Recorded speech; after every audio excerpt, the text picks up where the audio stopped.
John, what else you got on that sheet, Bubba? You guys want more? I do. I don't care how long this thing how goes. This long- thing can go for 5. I don't care. We're How in the long middle is of a this great. video? Does it matter? Not to Do me. it. Doesn't matter to me either. This is great. Like, people are going to be wanting more of it. They don't ever want a part 2, so we'll just give it all to them. I could have had a drink. Okay, so I'm skipping over some of the stuff. So I wrote a bunch down. I literally made let me see, 41 statements that you made that I had a response to. Are they all bash on? Are they 41 bash on Todd statements? They don't feel No. bash. Like I said, I want you Get to the bad ones. I want to hear the bad ones. Bash on Todd. These are just responses. I feel okay with his. Get to the bad ones. I want to hear a bad one. Let me see. I put one that said I do not agree. Which one was that? Yeah, get to that. Get to the good stuff. Here's the deal. On page 1, my handwriting is really nice, but by page 8, I'm He's like, mad. what was I saying? And I was like, he's talking like pause. Okay. Now I'll get to some of this stuff. Okay. You do realize, John, they won't listen to an hour and a half video, right? Oh yeah, I do understand that. I'll put this in the front. No, I'm not talking about this video. If I had everything I wanted to say in that video. Oh no, I understand, man. All right, there is one thing I want to say. Okay, here's something I want to say. That notebook, dude. Yeah, it's awesome. All right, so like note 17. Okay, so you said. I think that's why you see so much pushback at this stuff. There are guys out there that just can't justify spending more money on about what they've already spent, like on a $60,000, $70,000 rig. So my thought process was to those that have already spent a $60,000, $70,000 rig. Listen, man, like you also said down there, have you ever put pen to paper? Like, what are you doing buying a $67,000 rig if you don't have pen and paper? You don't have any business owning a $60,000, $70,000 rig if you can't buy $5,000 in electronics. So what I mean by that, I feel strongly about this one. Everything I do, everything was so penny crunching, right? So like I looked at every tournament as I fished so many tournaments, right? And I fished bad tournaments. And to this day, I had a long talk today with a guy, and I was like, man, like I'm just gonna call it what it is. Fishermen aren't smart, right? Yeah, I just said that. They fish bad tournaments. They fish tournaments that don't make sense. They fish tournaments that, to me, I never fished a tournament where I thought, okay, I'm gonna put this much money to win this much. Like that doesn't make sense. That's not a good tournament to fish. I'd rather fish a tournament where this is the ceiling I can make, and somewhere in between. If the tournament wasn't that good and I couldn't make that much money, I didn't practice very much for it because I couldn't see going, hey, I'm going to go practice for 3 days, spend this much money, and I'm only going to get this much money. I could actually lose money by practicing for 3 days to win the event. Todd, what does this have to do with everything? Because I look at everything in fishing the same way. I look at everything as what am I going to make, right, from what I spend? And if you buy a $60,000 boat, as soon as you buy a boat, right, we all have to sell them, correct? So once you buy a boat, depending on if you can get sponsors to help you out somewhere along the way, we were able to sometimes sell our boat at a discount price. For anyone out there, I know a lot of people don't realize this. We don't get our boats for free. I don't know how many times I have to tell people this. Like, what is it? 10% of pros get their boats for free. I'm telling you, it's everyone thinks we get boats for free. We don't get boats for free. But even if you didn't, even if you went and bought a boat, it starts appreciating, right? And every time you put more stuff on that boat, I always looked at it as like, man, there it is. I'm never going to get that money back to a certain degree. And so guys do, like for me, I had this boat that was broke down. I would win tournaments just to fix it. Like all I would do is like, I would do good in a tournament, make enough money just to fix it. Like it just became this never ending cycle. And like I wouldn't, like I stayed with Legend for so long because Legend had that incentive. If you win a tournament, you know, with a certain amount, you get $10,000. I was getting that from Legend for winning events. I mean, I made 19,000 in a stupid BFL one time, right? Because of all my incentive money. So I always looked at it as like, where's my return investment on everything? And I look at that in tournaments to this day. I have looked at it from the NPFL. Like I'm putting pen and paper to the NPFL all the time, trying to figure out. You can't sit there. You might, John. I'm a realist and go, man, it's going to be very hard to win 2 events a year, right? It's going to be hard to. So I kind of want to look at like things and go, because I've had some guys talk to me about the NPFL and go, talk to me about the money. I'm like, or what do you mean? And they're like, you know, the first place prize. And I'm like, what's wrong with the first place prize? He's like, well, it needs to come up to 100 grand. And I want to be like, you've been fishing for 10 years on a pro circuit. You've never won a tournament. I'm not being mean, but no offense.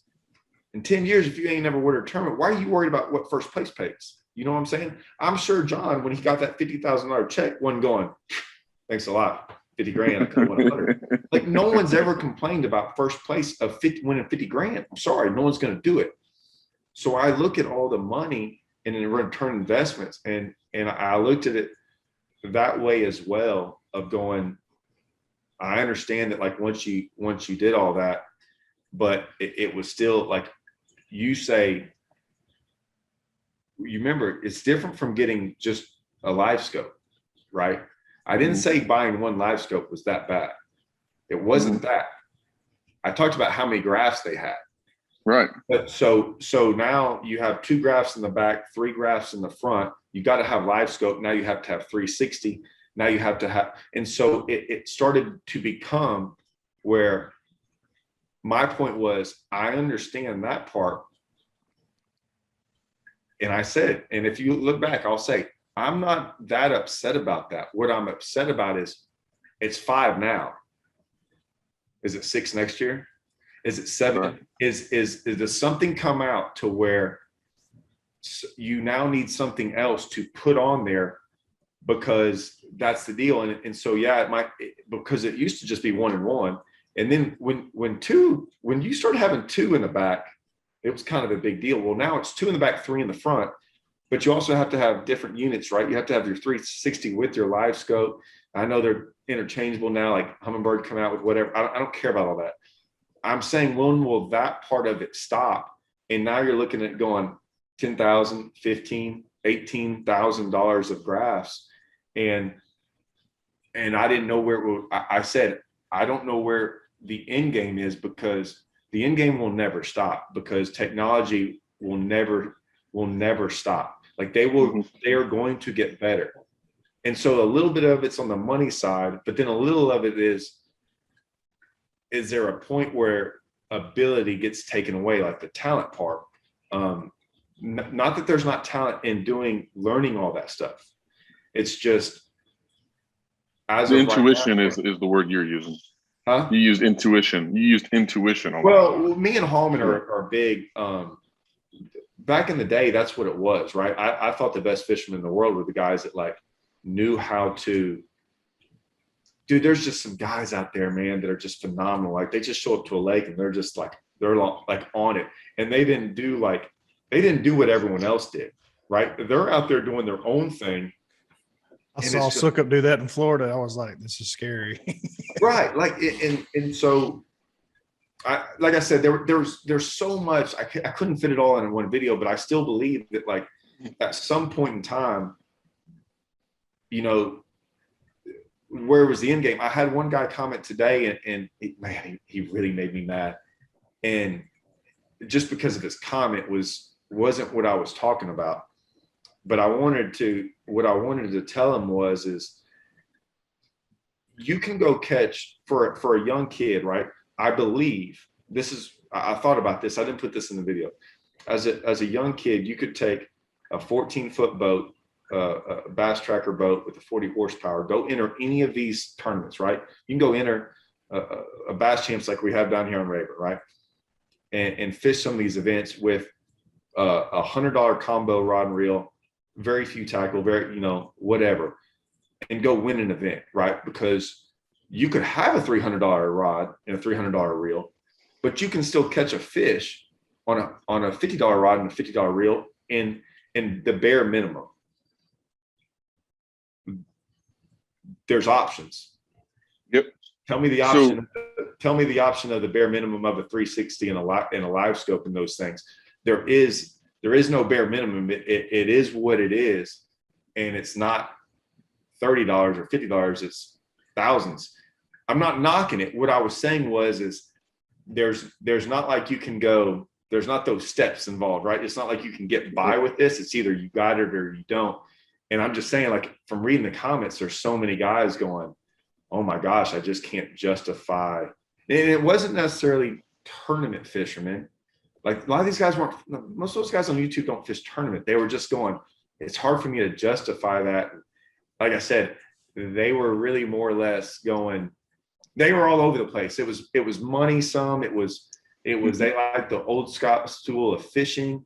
I mean, they were all over the place, and that's where I said the pushback's coming. It's not from just money, it's like from everything. And it was like, because they have stories, man. They have their, like, you can't knock their stories, right? Like, their stories are their stories, and right, whether you believe, like, whether you agree with them or not, it's what they think of. And that's why there was pushback on it. It's why, I mean, I didn't say I believe some of that stuff. I'm just telling you what I've heard from people. And that's what you hear is, and even for me, it was hard for me to justify putting everything I had going, man, I don't know if the investment's worth it. So here's what's funny, and throughout a lot of our conversation tonight, how that you and I have been on the same wavelength through a lot of these conversations. Key words that I never even brought up. So I just read that 17. I'm going to read that again to you. Okay. This whole response that you've given me, you've used the word investment like 20 times, you know? So I'm going to read this to you, and I'm going to read that I never said, well, listen to this. I think that's why you see so much pushback at this stuff. There are guys out there that just can't justify spending that much more money on a boat that they already spent 60, 70,000 on. Okay. Here's the response that I wrote back down. Here's my response. I got to read my own handwriting here. Do not over-invest in one's purchase. Figure out how to invest where there's higher returns, or invest where you have, and I can't read my own handwriting, but I know what I'm trying to say, more conservative returns. Choose between the two. Have a little bit of investment of a higher return, have a little bit of investment of conservative return. So my coaching to those that are on the outside looking in, like, hey, I don't have $60,000, $70,000 right now to buy a boat, let alone $15,000.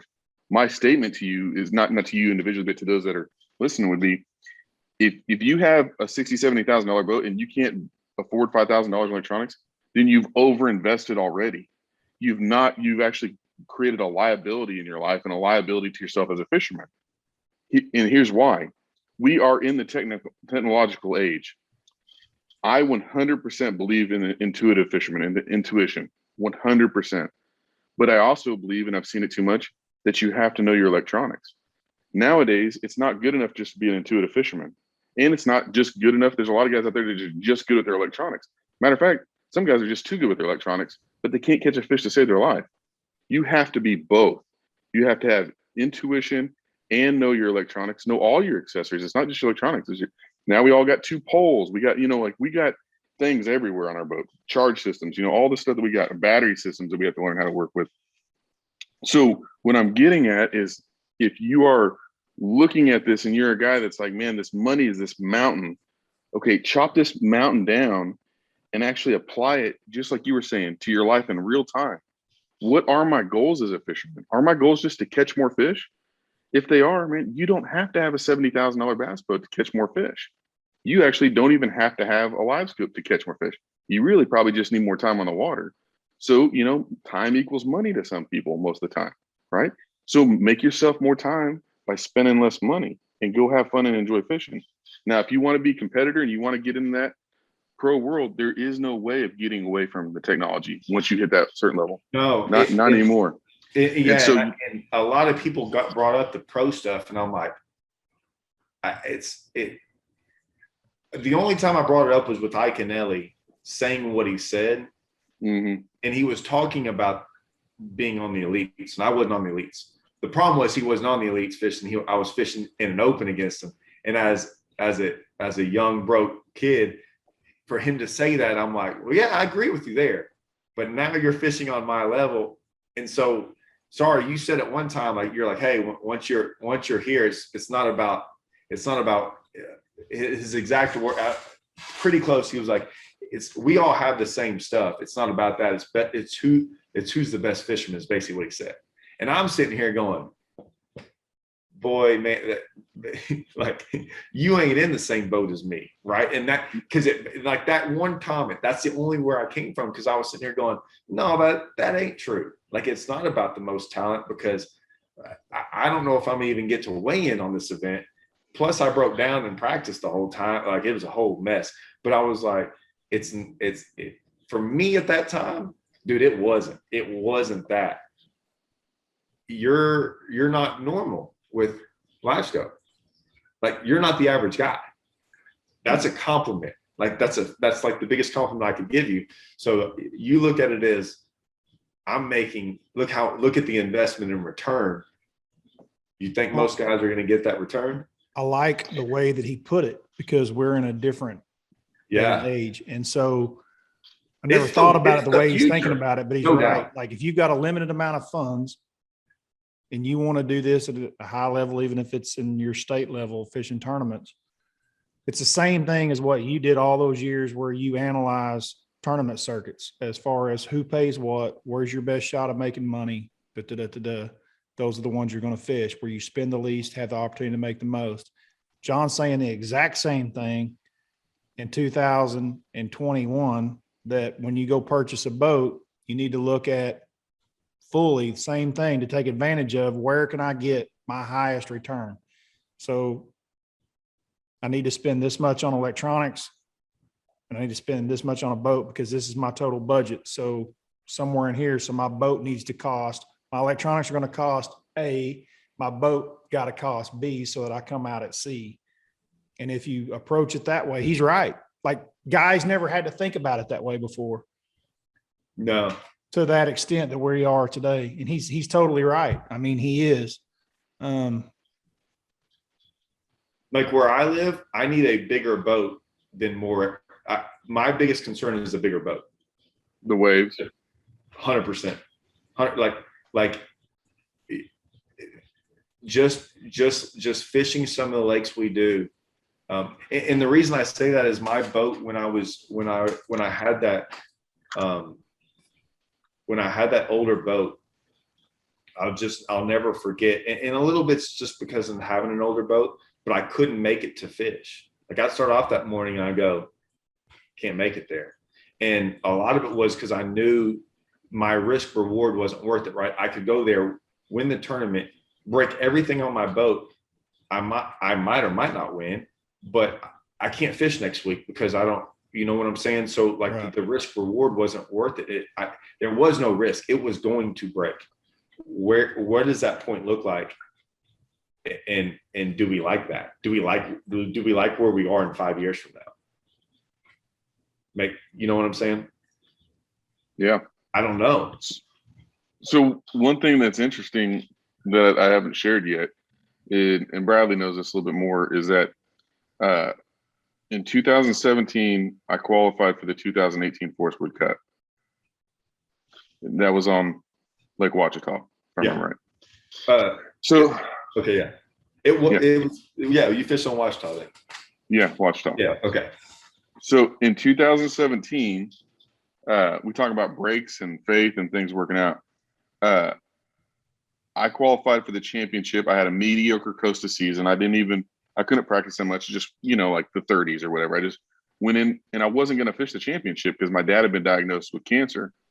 And so it was that moment in time where I realized it was kind of like you're qualifying for the elites, only it was easier because I knew all I had to do was go buy a Ranger and I was going to get an FLW tour invite for being at the cut. And so I kind of wanted to do that. But because of well, before I actually qualified for the Cup. So let me take a step back. I wasn't going to fish the championship because, you know, my dad was diagnosed with cancer. I didn't know if it was terminal yet. We knew it was bad, all those things. And then Kyle Cordiana called me one day, and he, you know, I wasn't sharing with anybody what was going on. And he said, "Hey man," he said, why aren't you getting ready to go, you know, fish? It was on Kentucky Lake. That was the championship. And I said, "Oh man, I'm probably not going to go." You know, I made an excuse. I'm always busy in the summer. I got tile going on in the summer in schools that I'm tiling and things like that. And he said, "Man, you ought to go. You might qualify for the Cup." And I kind of laughed. And then it was like this thing came over me. It was like, "No, man, you might qualify for the Cup." So my dad was sitting right there, and my dad was like, he's like, "John, you're gonna make me feel worse if you don't go. If you just sit right here and don't go, then if you just go, I'm sick either way." So he talked me into it. We literally loaded up. I think the tournament started. I can't remember exactly if it was like I think it was a Thursday, if I remember right. It's a Thursday, yeah. Friday, Saturday. Yeah, I was there Thursday. So this was Monday, by the way.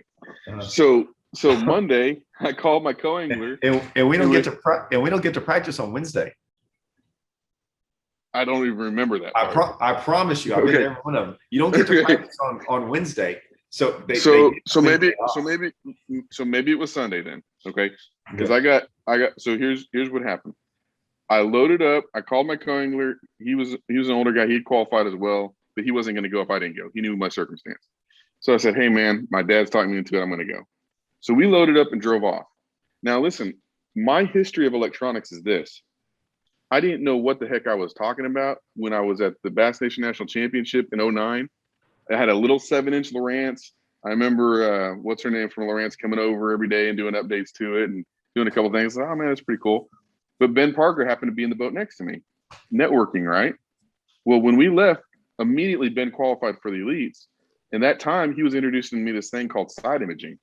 And so I decided that I was going to invest in myself, and I made a trip out to Kentucky Lake to spend 3 days with Ben Parker for him to teach me how to use side imaging.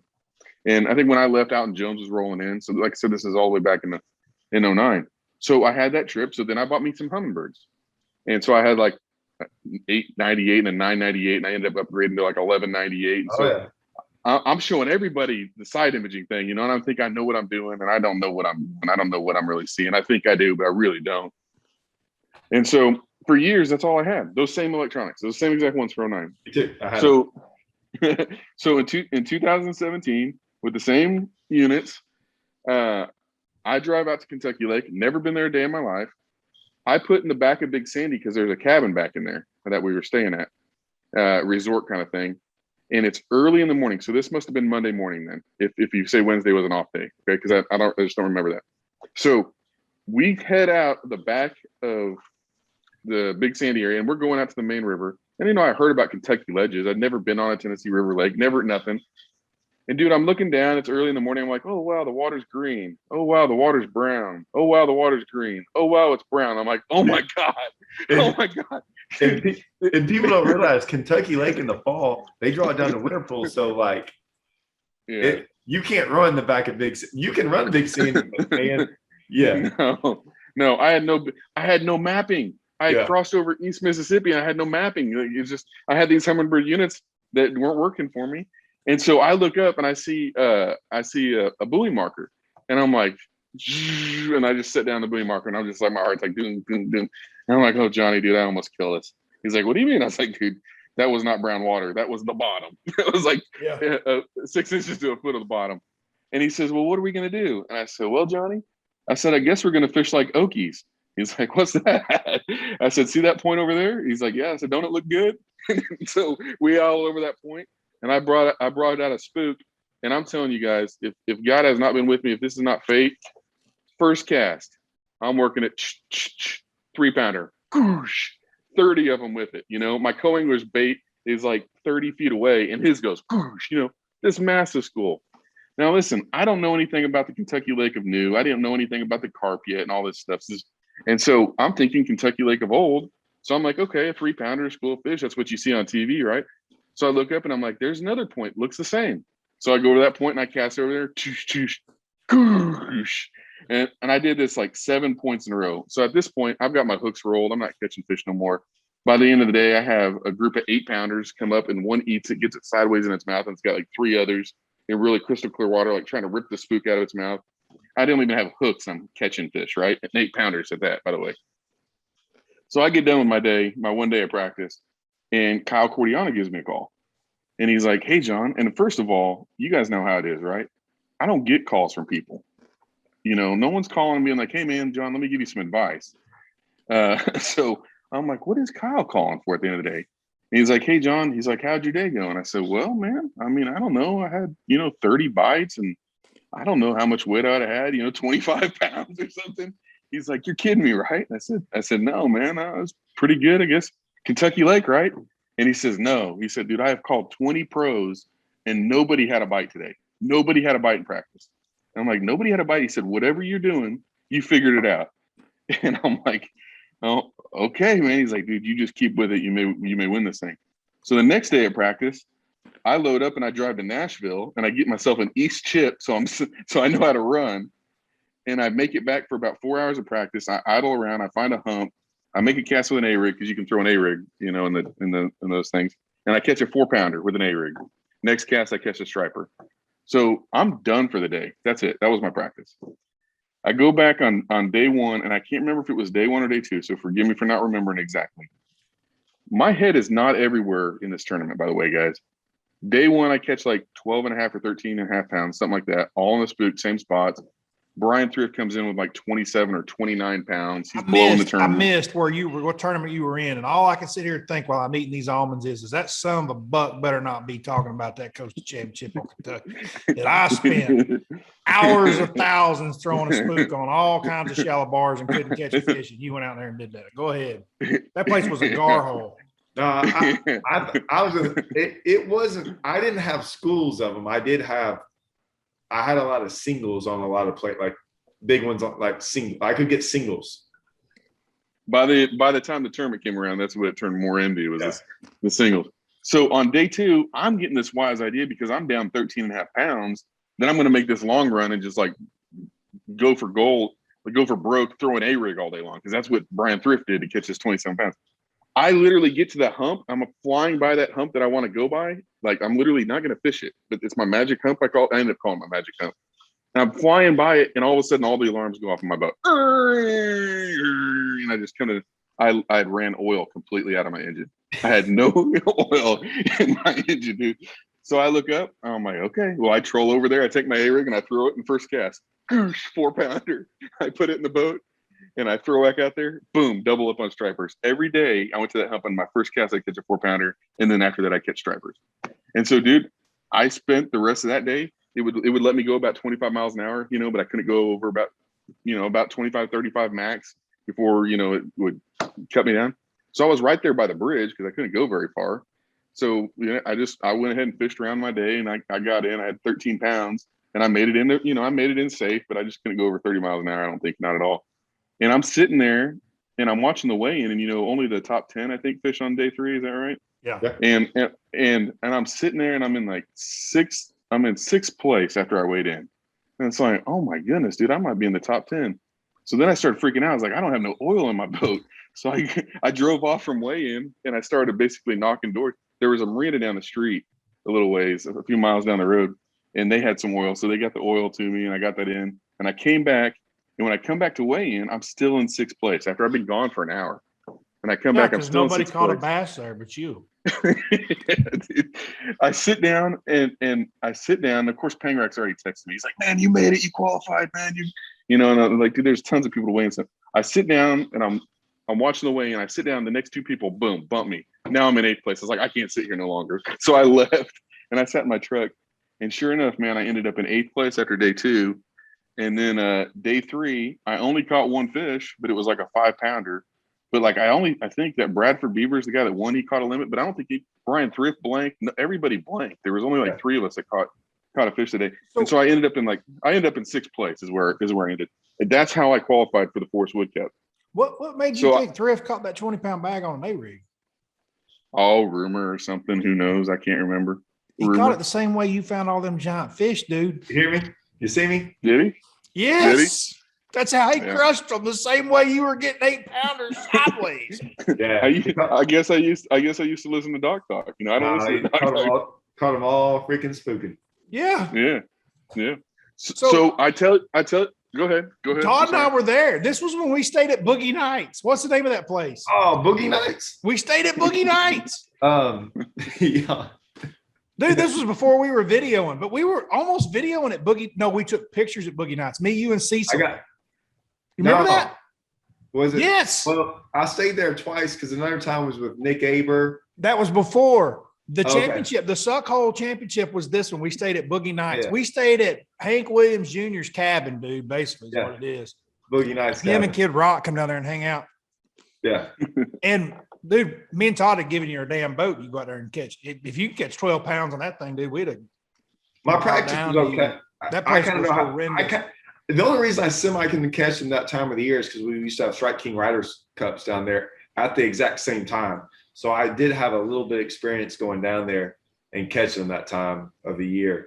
But I don't really want to talk about it because I know we're going to go back there and get in the fall too sometime. It's going to happen. You know, it's funny you say that. I still never have put 2 and 2 together, John, and that's where you qualified. Because I remember driving away from that derby, realizing there was a guy in there from Oklahoma that I didn't recognize his name, and had caught him really well in that event. That's funny. I mean, I'm just now realizing this. So you honestly in practice just went and fished some points. Bro, first cast, first day, wasn't even supposed to be there practicing, and I had 33 pounders blow up on my spook. That's my story. That's why I'm sticking to it. Yeah. Jesus I can tell you every one of those points now, man. I don't need no waypoints on those. That's old school. I can just look at the bank and tell you where they're at. But that's how I qualified for the Cup. And then, so take it further. Wow. At the Cup, my dad does pass away with cancer, so I don't get no Ranger deal or anything. I was focused on my dad right during that time. Dude, this is a complete gift, man. My dad was alive to see me qualify for the Cup, but he wasn't alive to see me fish the Cup. At the Cup, at the Forest Wood Cup, Scott Palmer comes with me to the Forest Wood Cup. Yep. And he's my business partner in the bass tank. And he came because he's an engineer and he's a friend, and he wanted to make sure that it was a backup boat. And day one of the tournament, my boat won't start. Brand new Skeeter, brand new electronics, brand new everything. And the boat won't start. And of course, man, FLW won't help me out because I got a Skeeter. I mean, let's just say what it was. He looked back there with his little coffee and said, man, it looks like a bunch of wires. That's what he told me. I was like, yeah, there's 3 of them. So Scott jumped in, rigged me up, got me going. I missed the check-in on day one. The boat was like, the little pontoon was driving off. And so I missed, but listen, I didn't fish good on day one anyways. But by day 2, I started figuring things out. And I got on some trees and I was catching some fish and I was coaling, and I lost 2 4-pounders. Spinnerbaiting? Dude, I was Carolina rigging a 10-inch worm in 30 foot of water on trees. I was next to Clint Davis watching him. We were next to each other, and that's where he won. And I started out spooning, then I went to whopper ploppering, and then I went to cranking, and then swim baiting, and now I'd gone to my trees. Like I was jumping different patterns, and I was finally catching them. And I don't know if you've ever had this happen to you or not, but I've only happened to me twice in my life. And it happened back-to-back cast at the Forest Wood Cup. I had a 10-inch worm, old monster, and my hook got in the plastic 3 different times. It went in and out, and so the worm was folded over 3 different times when I set the hook. So I get those fish up to the boat, and they just open their mouth and spit the worm at me. So I'm actually kind of excited because I'm catching good ones, and they're there, and I could see them. I had live scopes, and so I wasn't good at it yet, though. I had seen them. I knew they were down there. I'm catching them almost every cast.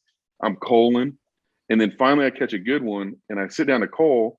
I can't remember if it was pre-spot lock or what, but the boat, it's windy, so I drift back, and it's about noon, and I jump up to start the boat to idle back to my spot, and the boat won't start. And I spent an hour and a half jumping the boat, and when I finally got it jumped, I was so excited. I was sitting behind the seat. I was working on my batteries, and I finally got it to jump. I threw my jacket to throw it over my shoulder, and I pulled the kill switch, just to the excitement. So it took me about what felt like forever, another hour and a half to get it to jump. It probably wasn't. But I just looked over at my camera guy or Marshall, and I said, hey, man, I'm not going to miss weigh-in. I want to go to weigh-in. And so we went to weigh-in. I think I had like 11 or 12 pounds or something, which was okay. But I mean, I was catching them. And on the drive in, Scott was driving me in. I start telling them my story. Dude, I gotta be honest with you. I'm pretty content in life at this moment. I've always wanted to fish a major tournament. My dad passed away and everything. I was happy. Like, even though all these bad things were happening to me, I was actually legitimately still happy. And Scott's mad though. He's like, dude, brand new boat, brand new electronics. You should not be having all these problems. And so that's when the bass tank was born, with the electronics, man. That was it.